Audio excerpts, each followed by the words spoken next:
Against Mr. R and Ravi, he is just a spokesperson of the RSS. His view as regards Tamil Nadu and Tamilagam in the context that he used is really bothering the opposition parties.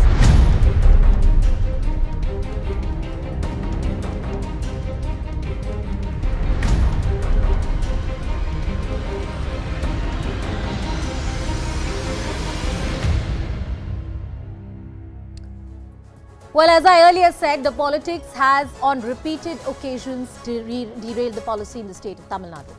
What have been the key flashpoints? Let's take you through some incidents one by one, because clearly this is not the first time that the two constitutional functionaries are not in sync with each other.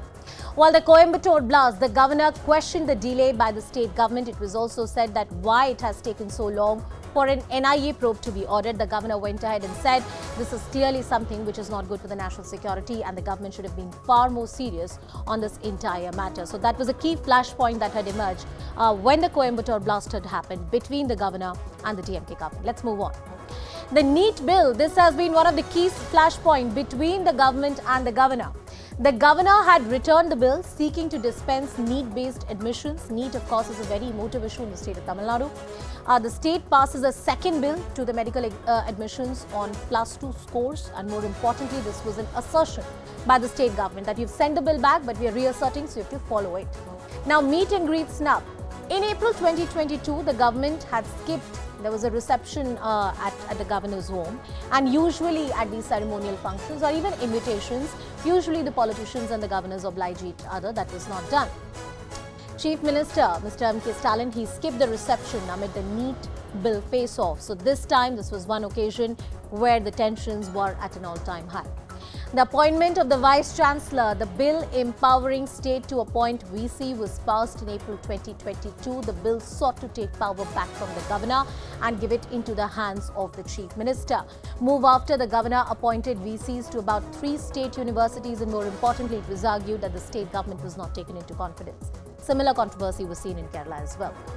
Now, the Sanatan Dharma praise on the cultural agenda. The DMK and the governor are on completely different pages, and he has taken repeated pot shots at the Dravidian politics.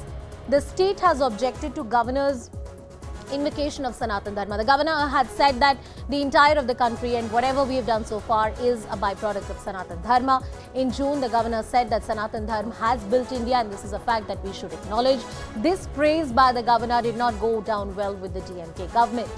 The pending bills has been a huge issue. Well, the criticism is that if the governor is not satisfied with the bills, he should send it back to the government. Why do you sit on the bills? Because it creates a policy paralysis. About 20 bills have been passed by the Assembly. They are pending with the Raj Bhavan, and so far there has been no movement on it. This is one of the key flashpoints.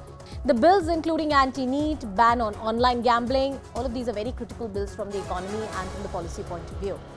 Now, this entire controversy of Tamil Nadu versus Tamilagam, what should be the correct name? The governor suggested the change of the name of the state to Tamilagam, saying that Nadu represents some kind of country or secessionist tendencies, and we need to change that. This did not go down well with the government, and that was the argument that was raised. So once again, the key question that we ask is that governor versus the government. Good that this entire flashpoint has emerged. Maybe it is good for a healthy discussion. But as far as the policy point of view is concerned, for the governor to sit on 20 bills and not really return them to the government, for a sitting chief minister to pass a resolution in the state assembly, almost insulting the governor, and the governor to walk out of the assembly, all of those are scenes which are not healthy for any kind of democracy. Well, disagreements may be, but this kind of walkout is clearly something which is very, very problematic. What is the logical solution to this entire political stalemate? Now, joining us on the broadcast is our full panel. We are expecting Mr. Narayan Tirupati from the BJP to join us in just a bit. We also have Mr. A. Sarvanan, who's the spokesperson of the DMK, Mr. Suman C. Raman, who's a political analyst, and Mr. P.K.D. Nambiar, who's a political analyst. Good evening to all of you. Thank you so much for joining us on the broadcast. I also want to take this question to Rajalakshmi Joshi as well, political analyst. She's also joining us on the broadcast. Good evening, Rajalakshmi ji. Coming to you, Mr. Sarvanan, first to you, because you're the elected government of the day. when we have the BJP representative, I am certainly going to ask him questions about the conduct of the governor and is that really befitting of the conduct of the governor. But was it appropriate for the chief minister in the presence of the governor to propose a resolution against him? Did that befit the office of the CM? Mr. Savan. Yes, because the governor has violated the convention. It is the convention. There is no codified law about the way what the governor should say, but this is the convention. We follow the British parliamentary model where conventions hold sway. So the governor, by refusing to entirety read out the address, which he has signed earlier, so he breached that convention. That has prompted the chief minister to move a resolution. The governor refused to name the leaders of Tamil Nadu who were instrumental, who are in the hearts of all Tamilians. Tandai Periyar, Karma Veerar Kamarajar, Perarinyar Anna, Thalaivar Kalaignar, these four stalwarts of the state of Tamil Nadu, the governor refused to name them. What more insult can he do to the Tamils in the state of Tamil Nadu? And he has refused to use the word there are Dravidian certain model. occasions. No, I take your point. I take your point. There are certain occasions in parliamentary democracy or in our democratic conventions, as you rightly say, that conventions hold a lot of importance. That the party politics or the petty politics is given, a go by. It's the position of the governor. It's the sitting chief minister. These are dignitaries and positions which are supposed to respect each other in the public domain to strike that intricate constitutional balance. With the conduct of the governor and the government, I think both that balance has been thrown off. Mr. Saravanan. No, the balance has not been thrown out. The reaction, it is just a reaction to what the governor did. This is not done by the DMK government unilaterally. This is done as a reaction to the way the governor has been acting and what business he has to cut out. See, stealth and cunning does not form part of high constitutional office. That is what the governor is practicing. He signed the address without any problem, and 2 days later he comes and speaks something else. How can you allow this in a constitutional democracy? The constitution is supreme. The governor throws the constitution to the winds. He's taking diktats from the RSS. He's a stooge of the RSS. That is the problem. He may like whatever ideology he wants, but that is not the place. The pulpit of the governor's office is not the place Mr. to Narayan preach Tirupati. his ideology. Mr. Narayan Tirupati is also with us on the broadcast. Mr. Tirupati, good evening. Thank you for joining us. I was having a word with Mr. A.S. Saravanan and I asked him the same question that I'm going to ask you. That does it really befit the office of the governor to omit certain words from the speech? This speech is conventionally a statement from the government that the governor is supposed to read out, and the manner in which certain omissions were made by the governor, the DMK argues it is completely against the convention. He ought not have done that. No, there are precedences for this, and I can tell you the governor has done a right thing by omitting or not reading certain things because it has. They have the government has fortified. The government has trying to create a sort of controversies through these speeches. So the governor has got each and every right to hide a false propaganda or lies. So it is his constitutional authority. He is the constitutional authority. He is the head of the state. And today he was presiding the the chair and the Legislative Assembly. And under his chairmanship, this was happening. No, and how can you? But Mr. Tirupati, substantiate that for me. What was the propaganda? You need to take what I am saying and then you ask. No, sir. I'll give you the reason for my interjection. No, sir. I'll give you the reason for my interjection. The argument of the DMK is that there were certain words. I'm going to read out those words. Tamil Nadu, Dravidian Model, social justice, self-respect. These are words which are harmless without any controversy. So where is the propaganda is what I'm trying to understand from you, sir. No, that is from the words of the DMK spokesperson. And in fact, they have the speech, the government has lied that Tamil Nadu is peaceful, Tamil Nadu doesn't have any problem, law and order problem is not there and all those things. See, Tamil Nadu has got a lot of law and order problems, right? So there is nothing called the Dravidian model, which is a myth. And there is no Dravidian model happening in Tamil Nadu. Why should the governor read? The governor has got the right. It is not a law, it is not a rule, or it is not in constitution that whatever the state government is asked, the governor has to read. He has presided today, and in front of him, the alliance parties of DMK were instigated by DMK, provoked by these people, and they were shouting and yelling at the governor. It was a shameful act by the DMK allies. And then, number two, the DMK was shocked by the excellent speech of a governor in Tamil, which they never expected, because they have been doing politics on language. But the governor who had read each and everything in Tamil, the DMK got sent back. So they have tried to Mr. Tirupati, you are let me finish. Yes, Number three. yes, finish. Number three, let me finish. When the governor finished his speech, it is not the business of Mr. Stalin, the chief minister, to go against to move a motion against the governor who is presiding. See, that is unconstitutional and unlawful. So the governor walked like a roaring lion in front of these people.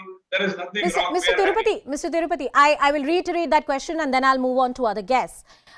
What was wrong in saying the word Dravidian model when the governor was making that speech? And there's one more argument that the DMK is making, like you're saying, that it's unconstitutional for the chief minister to move in a resolution when governor was present in the house.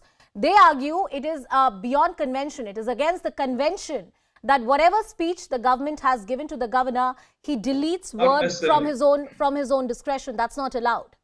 Not necessarily. That's what I'm saying. You say something wrong. The governor, in his capacity, has got every right to omit or to erase whatever he wants. That is his right and that is his duty. He will do it. He is a constitutional authority.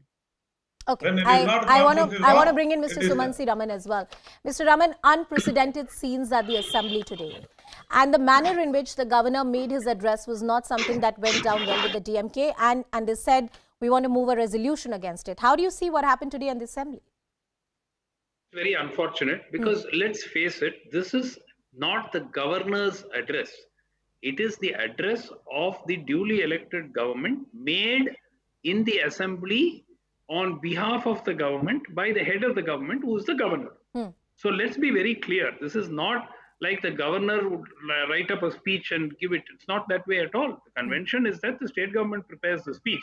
And unless there is something which is unconstitutional or something there, I think the role of the governor is to read it out. Now, he may not agree with the contents of the speech, but then it is known to everybody that he is merely reading out the speech of the state government. It's not that people are going to associate Mr. R and Ravi with the content of the speech. It is the speech of the state government. So why is he trying to look? What was wrong if he had said Dravidian model? It doesn't mean R and Ravi as an individual agrees with the Dravidian model. He has already made speeches where he has disagreed with that. That's his problem. As the head of the state, it is his responsibility to do what the duly elected government, at least on this occasion, had asked him to do, which is read out a speech. There was nothing unconstitutional in saying Dravidian model has done this, or in calling Tamil Nadu a haven of peace.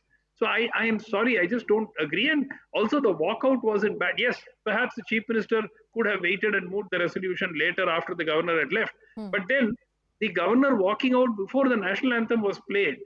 Now, what kind of impression does that give?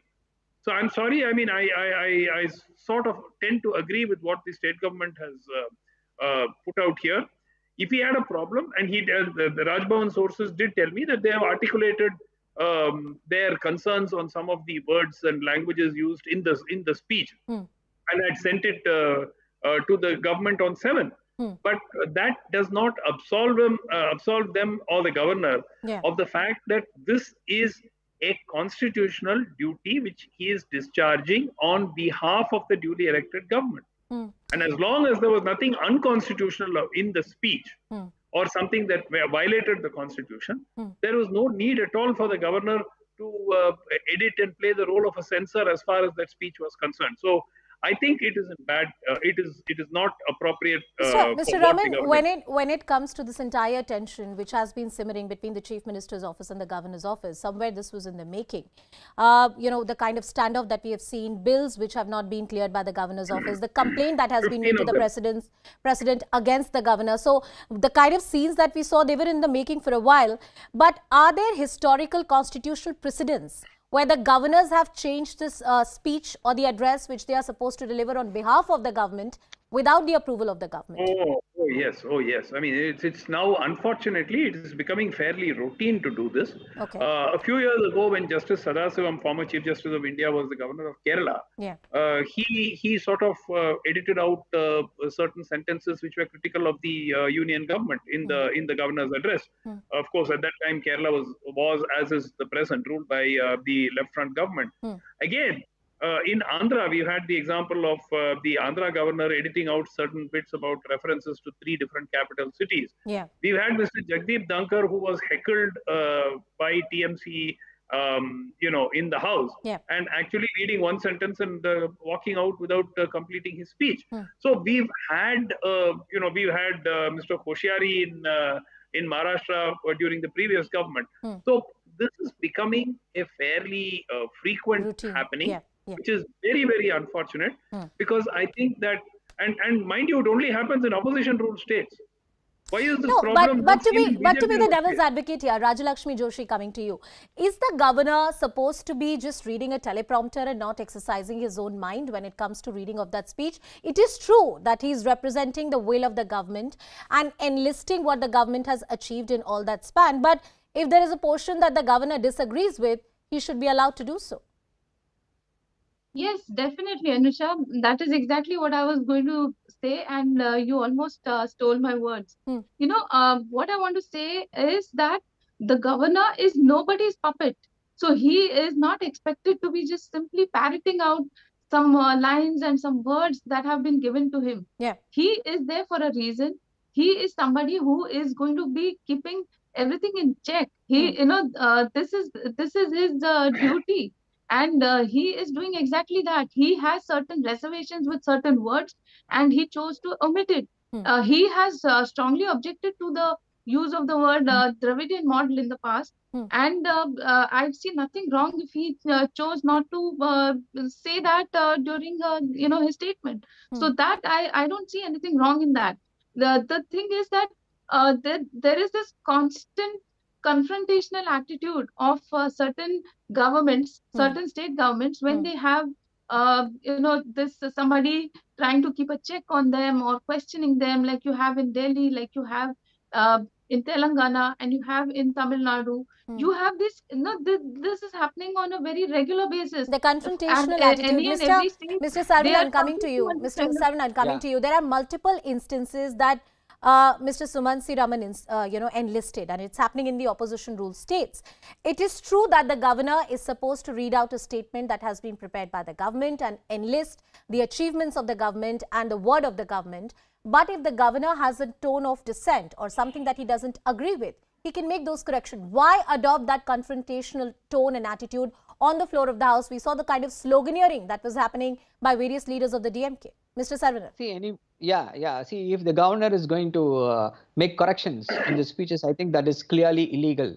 The Constitution does not mandate the governor to act on his own discretion. The governor does not have any discretion in the constitutional scheme of things. He is merely a puppet, a rubber stamp, a postman, a S-man to the government elected by the... Who is he? He is the only constitutional authority who is nominated. Mr. Sarvanan, can I just bring in one perspective here? Can I just bring in one perspective here? You can make your argument. The office of the governor under Indian Constitution is of such a high authority and respect that even a Supreme Court cannot issue notice to the office of a governor. More importantly, the governor's office and the duties and the role have not been defined because it was expected that governor and its office will act as the custodian of constitutional propriety. That being said, I'm not denying that the governor's office can be misused for political reasons, but for you to call it a rubber stamp is exaggeration of another sorts. Mr. Sarvanan. See, yes, when I say a rubber stamp, I'm not meaning literally he's a rubber stamp. I'm just meaning the duties he's performing. He's a S master. He has to merely affix his signature to what the cabinet sends. See, the Supreme Court, time and again, especially in the case of Nabam Rabia, has clearly mentioned, they compared that with the Government of India Act and say the Government of India Act, there was discretion.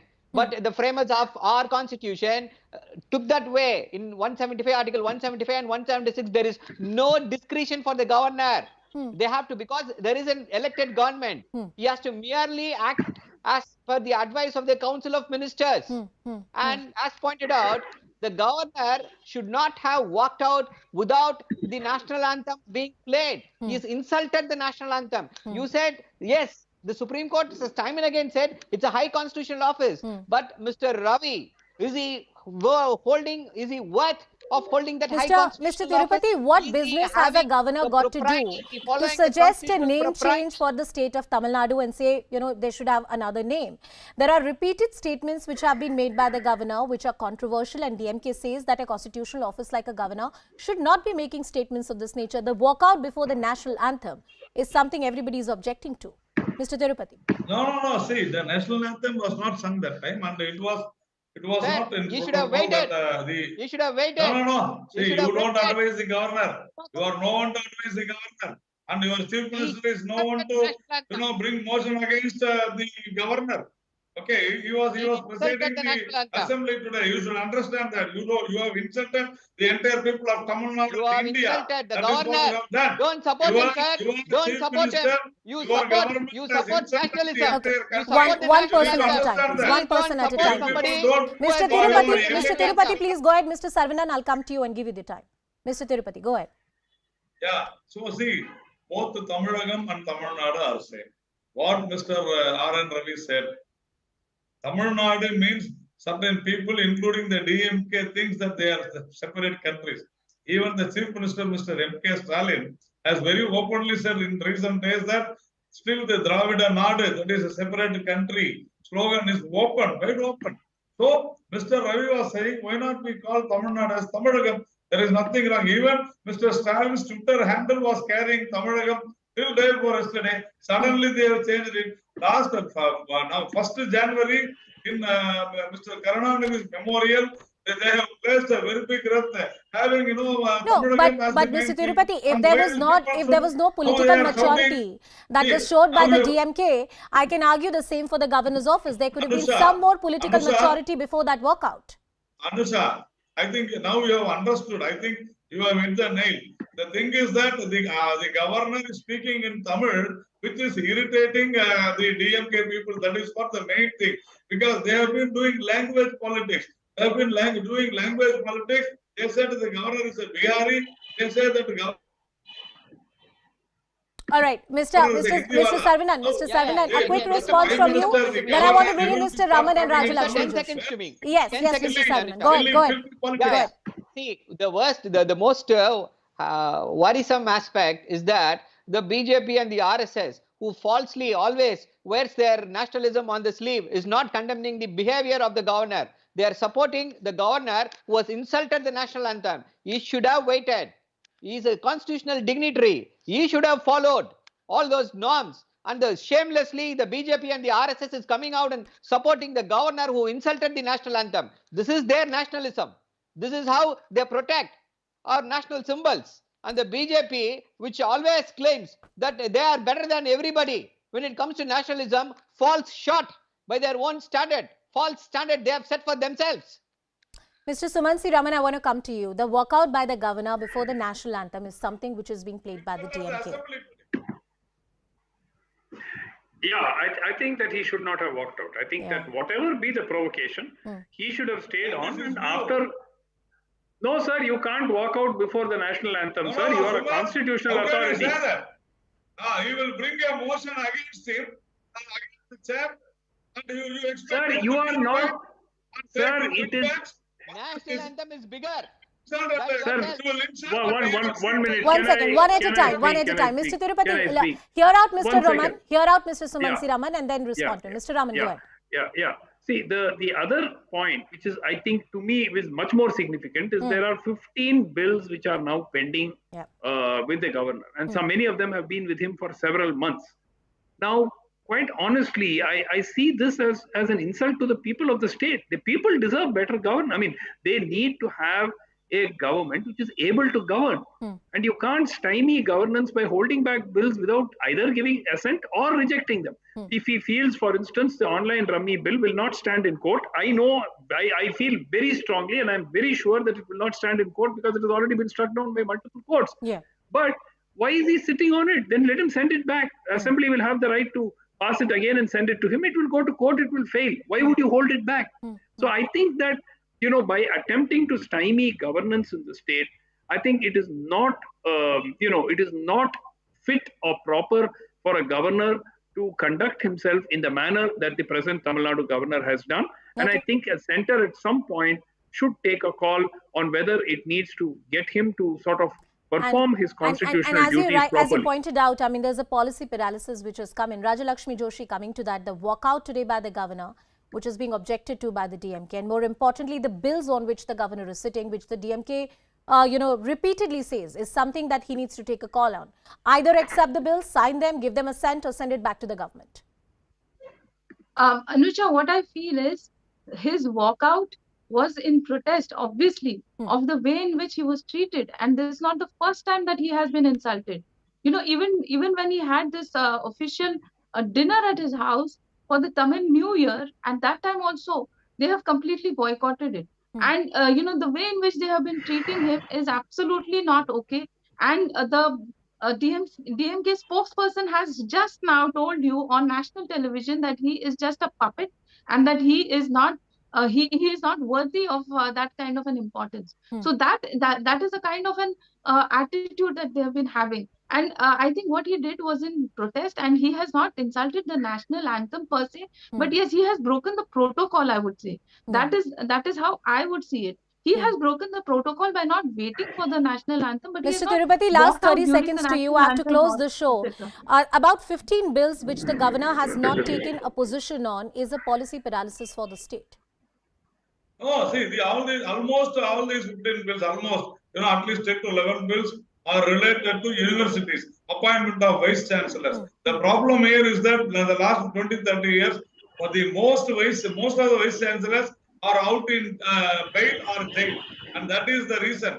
They want this education to be corrupt, and they want corrupt people from their party to be vice chancellor. But sir, he should take a call one way or the other. If he feels that these appointments are not right, he should reject them and send it back to the government. And that is the reason he has not cleared the bills. It is wrong, it is right. All right. Well, I only think, sir, that if a governor in his wisdom believes that there are certain bills or piece of legislation that the State Assembly has passed and is not right in law, the Constitution did not envisage his role as a mere rubber stamp or a puppet. Yes, he represents the will of the government on various constitutional occasions or at various conventions like today in the Assembly. But a note of dissent, minus the political affiliations, is always welcome from a constitutional functionary. But what has been happening in the state of Tamil Nadu has been simmering for far too long. There is a policy paralysis that has seeped into the state, and that's something that perhaps need to be looked into. Whether an intervention from the President's office, as DMK had demanded, or perhaps something to be done by the centre on all of that. I thank all my guests for joining us on the broadcast. It's a wrap on this edition. Shivani Gupta joins you with Plain Speak.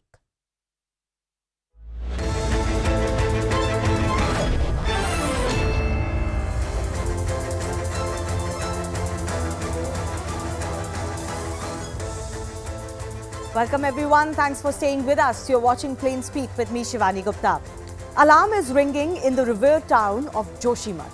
Massive cracks have emerged in over 600 buildings, with as many as 60 families now relocated to safer areas. Joshimath, which is the gateway to famous pilgrimage sites like Badrinath and Hemkund Sahib and the international skiing destination of Oli, is sinking. It is sinking under the weight of high density of population and countless buildings that have cropped up in an unplanned manner in this structurally sensitive area. Large-scale development and infrastructure projects have also seemingly hastened the breakup of the fragile land.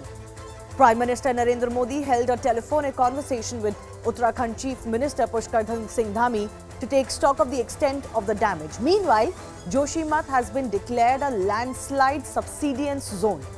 Land subsidence is a gradual settling or sudden sinking of the earth's surface owing to subsurface movement of Earth's materials.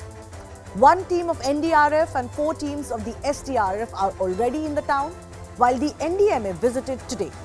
The state government will pay 4,000 rupees per month for up to 6 months to those who want to move to rented accommodations.